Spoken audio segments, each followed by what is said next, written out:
Joining me now on that, I'm going across to somebody who was very much actively involved in that Punjab election. Raghav Chadha joins me from Davos.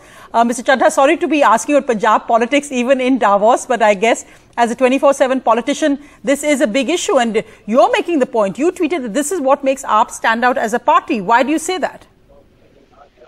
Well, Punjab has taken most of my time today. So you are absolutely right in questioning me about it. Yes, of course, this is a very, very courageous and a bold step. And only, leadership that has unimpeachable integrity and uprightness can demonstrate such political will to act against corruption. And a clear message has gone that there will be zero tolerance towards corruption in our administration. You know, in other political parties, you get kickbacks. In our party, those who seek kickbacks are kicked out. In other parties, ministers get cuts. Here, ministers get cut off for seeking cuts. In other parties, prosecution sanctions are withheld. In our party, the state's own police is directed to act against those, irrespective of how mighty and strong they are, irrespective of the portfolio they hold, if they're indulging in acts of corruption. And, quite frankly, nobody had a whiff of it. No media, no opposition leader, no one knew about it. Yet, the government, instead of doing a cover-up, sacked their own minister. I think something similar was done by Mr. Kejriwal in the year 2015. He had mentioned that, but let me just when he sacked his own food and civil supplies minister. But let me just ask you, Mr. Chadha, that the point which the BJP is saying, that AAP said it's a new kind of politics. You brought in new people. Now, this even Mr. Singla is a very well-known dentist. You brought in a lot of professionals into politics. So in that sense, bringing in new people is not really changing corruption, which is entrenched in Indian politics. Look, first of all, we have more than 1 crore active members across the country. We gave tickets to 117 candidates in the state of Punjab. We can't personally vouch for each and every person and say that every person who has been given a ticket by the Aam Aadmi Party is a person with unimpeachable integrity. It's just not possible.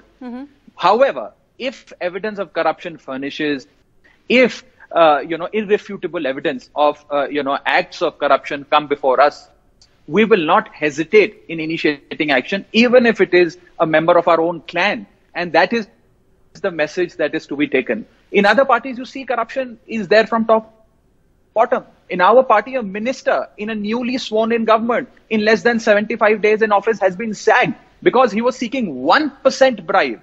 Therefore, it is not about the quantum of money also, Sonia. It's not about 1% or 1 rupee. It is about the act of corruption.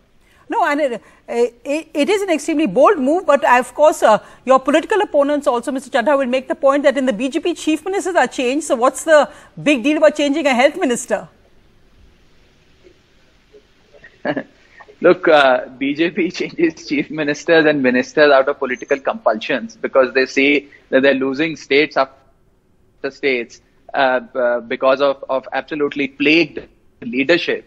I mean, in the year 2017, somebody just told me about this and I checked facts and he was absolutely right. In 2017, BJP was running governments in 72% of India's land mass. They are now reduced to 49% in the year 2022. So therefore, BJP is on the decline and as they say in Hindi, marta kya nahi karta. So they have to change their leadership. On the other hand, Aam Aadmi Party's case is not comparable with that of the BJP.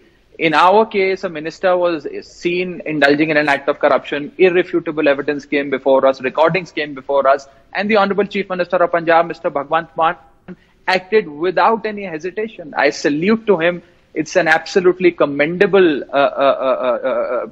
move by him. And it shows that Aam Aadmi Party is a kattar imandar party, as Mr. Kejriwal pointed out in his video. Right. We're a kattar imandar party. And this is what some of us actually came for when we left our careers, not to make a career in politics.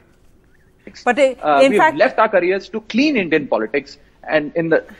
No, and it's interesting to see you, and congratulations, you were chosen as one of the young global leaders of the WEF at Davos. But we've got ministers, central government ministers, we've got chief ministers, we've got you there. What is the India story at Davos currently?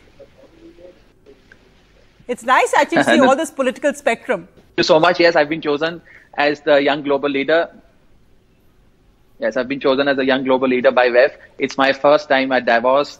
And there's a lot of excitement around India. I must tell you, I am standing right across the promenade, which is the main street that leads to the Congress Center, in which every country showcases its products, the investment opportunities that are there in the country, etc. And India is the only country that has more than 4 or 5 stalls. You have Andhra Pradesh stall, then a Telangana, then Tamil Nadu, then Madhya Pradesh, and then the India Lounge. So I think there's a huge, heavy presence of India at the WEF 2022 annual meeting. Right. And I am very fortunate that I have been given this, this honor to attend the WEF 2022. And I personally, and permit me to say this, Sonia, this is not the recognition of an individual Raghav Chadha. I think this is a recognition of the new brand of politics that Mr. Kejriwal has started in India. I just signify I'm a small part of that, and I've come here as a brand ambassador of the Kejriwal School of Politics.